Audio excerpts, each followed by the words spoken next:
जय माता दी, जय माँ लक्ष्मी। आज हम जो माँ लक्ष्मी के 16 व्रत चल रहे हैं उसकी कथा का प्रारंभ करते हैं, जिसके श्रवण करने से व्रत संपूर्ण होता है और जिन्होंने व्रत नहीं भी रखा तो उसके कथा श्रवण मात्र से उसको व्रत का काफी फल मिलता है। तो चलो श्रवण करते हैं महालक्ष्मी कथा प्रारंभ। एक बार महाराजा युधिष्ठिर ने श्री कृष्ण जी से पूछा कि हे पुरुषोत्तम, विचार पूर्वक आप एक ऐसा व्रत बतलाइए जिसके करने से अपने नष्ट हुए स्थान फिर से मिल जाए और सब प्रकार के ऐश्वर्य, पुत्र, आयु आदि फलों की प्राप्ति हो। भगवान श्री कृष्ण कहते हैं कि हे युधिष्ठिर, सतयुग में घोर कठिनाई से जीतने योग्य स्वर्ग को जब प्रबल दैत्यों ने घेर लिया, अर्थात देवताओं को बहुत त्रास दिया, तब यही बात नारद जी ने इंद्र से भी कही। नारद मुनि बोले कि हे इंद्र, पूर्व काल में एक अत्यंत सुंदर नगर था। उस नगर का राजा मंगल नाम से विख्यात था। उसके एक दुष्ट चिल देवी नाम की स्त्री थी और दूसरी महायशस्विनी थी जिसका नाम चौल देवी था और वही पटरानी थी। एक दिन मंगल और चौल देवी ने राजमहल के ऊपर से एक जगह देखी। राजा उस जमीन को देखकर काम युक्त होकर कुछ मुस्कुराकर अपने स्त्री चौल देवी से बोला कि हे चंचलाक्षी, अपने शोभा से नंदन वन को लजाने वाला, यहाँ तेरे लिए बगीचा लगवाऊंगा।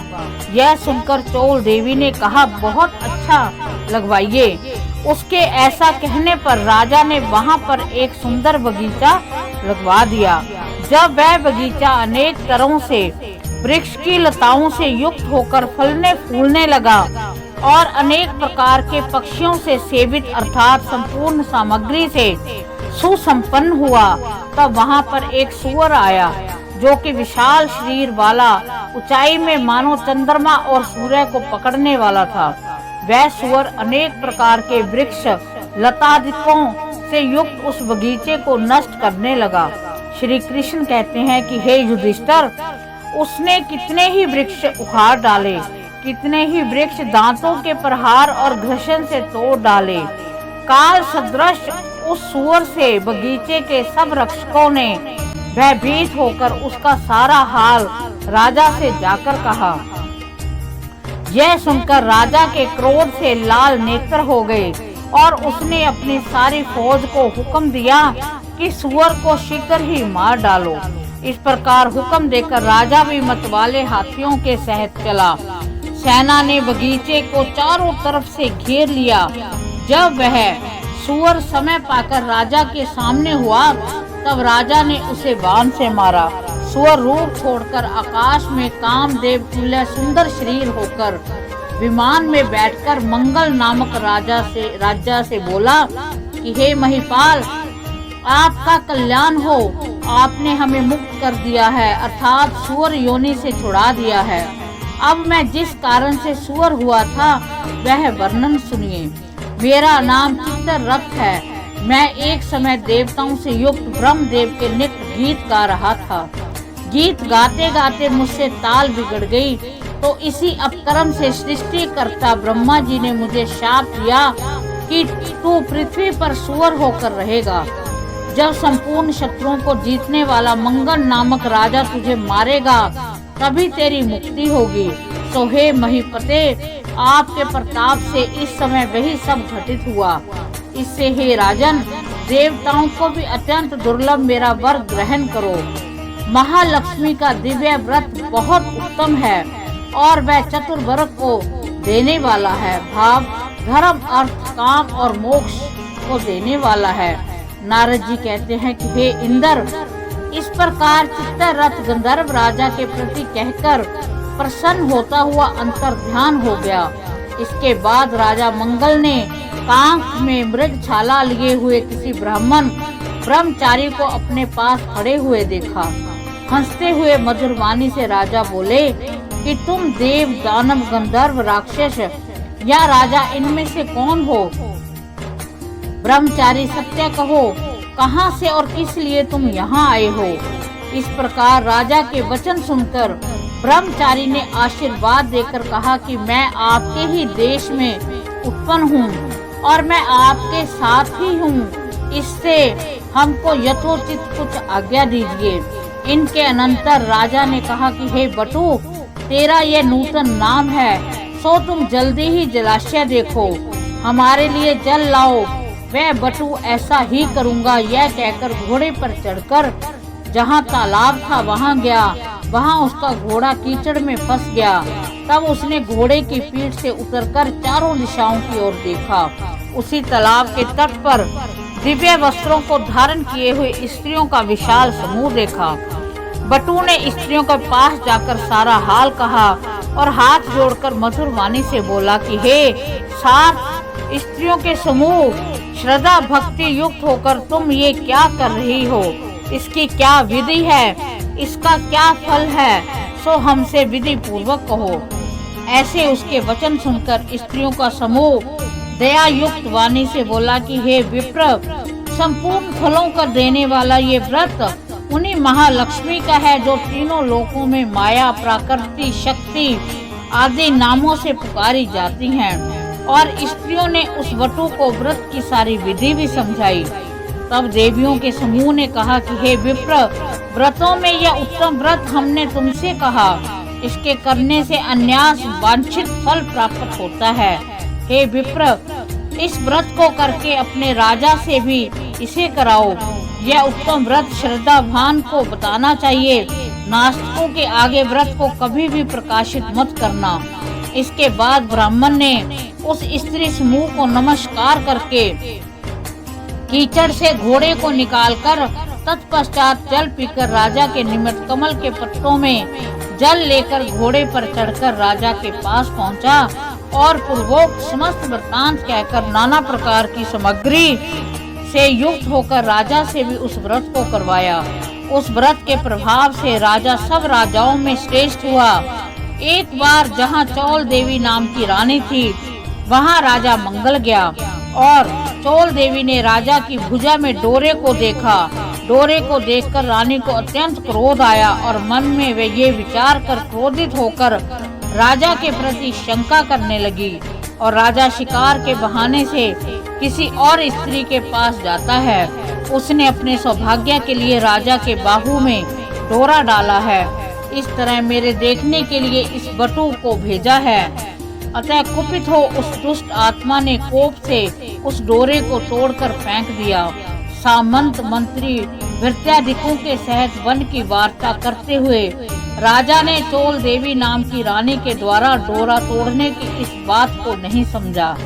उसी समय दूसरी चिल देवी नाम वाली रानी की कोई दासी देखने को आई। टूटे हुए डोरे को लेकर उसके व्रत आदि का महत्व बटू से समझकर उस दासी ने अपनी रानी से उस व्रत को करने के लिए कहा। तत्पश्चात चिल देवी के नूतन नाम बटू को बुलाकर इस व्रत को किया। अनंतर वर्ष के बीतने पर लक्ष्मी पूजा के दिन चिल देवी रानी के घर में बाजे, गाने, नाच आदि के शब्दों को राजा ने सुना। उस शब्द को सुनकर राजा ने नूतन नामक बटुक से कहा, आहा, आज लक्ष्मी के पूजन का दिन है, वह मेरे व्रत का डोरा कहाँ है। इस प्रकार राजा के पूछने पर बटू ने डोरे के तोड़ने की बात कह सुनाई। उसको सुनकर मंगल राजा चौल देवी पर नाराज होकर कहने लगा, आज हम चिल देवी रानी के घर में पूजा करेंगे। तत्पश्चात नूतन के हाथ को पकड़कर मंगल राजा लक्ष्मी जी के पूजने के लिए चौल देवी के घर गए। लक्ष्मी जी वृद्धा स्त्री का रूप धारण कर परीक्षा लेने के लिए चौल देवी के गृह में आई। उसको देखकर रानी ने कहा कि हे दुष्ट, तू यहाँ से चली जा, तेरे यहाँ आने से क्या है। इस प्रकार उस दुष्टा रानी से अत्यंत अपमानित होकर लक्ष्मी जी क्रोध करके चौल देवी से बोली, तूने जो मेरा अनादर किया है उससे तू शुक्र मुखी हो। इस प्रकार रानी को शाप दे दिया। तभी से पृथ्वी पर यह मंगलपुर कोल्हापुर नाम से प्रसिद्ध हुआ। तत्पश्चात रानी के स्तुति करने पर महालक्ष्मी जी उसी रूप में चिल देवी के गृह में आईं। चिल देवी ने बहुत प्रकार से मान पूर्वक महालक्ष्मी की पूजा की। तब लक्ष्मी जी वृद्धा रूप को छोड़कर प्रत्यक्ष हुई। रानी ने लक्ष्मी जी की पूजा की। तत्पश्चात लक्ष्मी जी प्रसन्न होकर चिल देवी से बोली कि हे चिल देवी, तुम्हारे पूजन से मैं प्रसन्न हूँ, वर मांगो। तदंतर शुभ विचार वाली चिल देवी ने महालक्ष्मी से वर मांगा कि हे देवी, जो कोई इस व्रत को करे, हे सुरेश्वरी, उसके घर को जब तक सूर्य चंद्रमा रहे तब तक न छोड़ना, और आज से ये रास संबंधी कथा संसार में विख्यात हो। तुम्हारे प्रति हमारी भक्ति हो, और जो सद्भाव से इस कथा को पढ़े या सुने उसको वांछित फल देना। महालक्ष्मी तथास्तु कहकर वहीं अंतर ध्यान हो गयी। तत्पश्चात मंगल नाम के राजा ने वहां आकर लक्ष्मी जी का पूजन परम भक्ति से चिल देवी रानी सहित किया। तदंतर ईर्ष्या से दुष्ट आचार करने वाली चोल देवी को चिल देवी के गृह में आती हुई देखकर द्वारपालों ने रोका। तब वह जहां अंगिरा ऋषि रहते थे उस वन को चली गई। उन्होंने उसे शुक्रमुखी देखकर ज्ञान दृष्टि से विचार कर उस चोल देवी से लक्ष्मी जी का व्रत कराया। व्रत के करने से चोल देवी महत्वस्विनी बनी। किसी समय में मंगल राजा ने मुनि से पूछा कि ये स्त्री कौन है। उसका वृतांत मुनि ने राजा को कह सुनाया। राजा ये सुनकर चोल देवी को अपने साथ पुनः राज्य में ले आया। तब वहां आकर चोल देवी और चिल देवी दोनों प्रेम से रहने लगी। रानियों सहित राजा मंगल अनंत वर्षों तक राज्य करते रहे। वह नूतन बटु मंगल राजा का मंत्री बना। महालक्ष्मी के इस व्रत के प्रभाव से सभी को प्राप्ति होती है। जिसने इस व्रत को किया है उसने मनोवांछित फल पाया है। तो इस प्रकार माँ लक्ष्मी जी का जो ये व्रत है, उसके व्रत की कथा के सुनने मात्र से बहुत फल मिलता है, जो कि इस कथा में बताया गया है। तो अगर किसी ने व्रत रखा है तो उन्होंने इस कथा को तो अवश्य सुनना ही सुनना है। जिन्होंने इस व्रत को नहीं रखा उन्होंने इस कथा को भी अवश्य सुनना है, जो कि माँ लक्ष्मी की हम सब पर कृपा बनी रहे। तो हम माँ लक्ष्मी से, भगवान विष्णु से, भगवान श्री गणेश जी से प्रार्थना करते हैं कि वो इस कथा का हमें फल दें।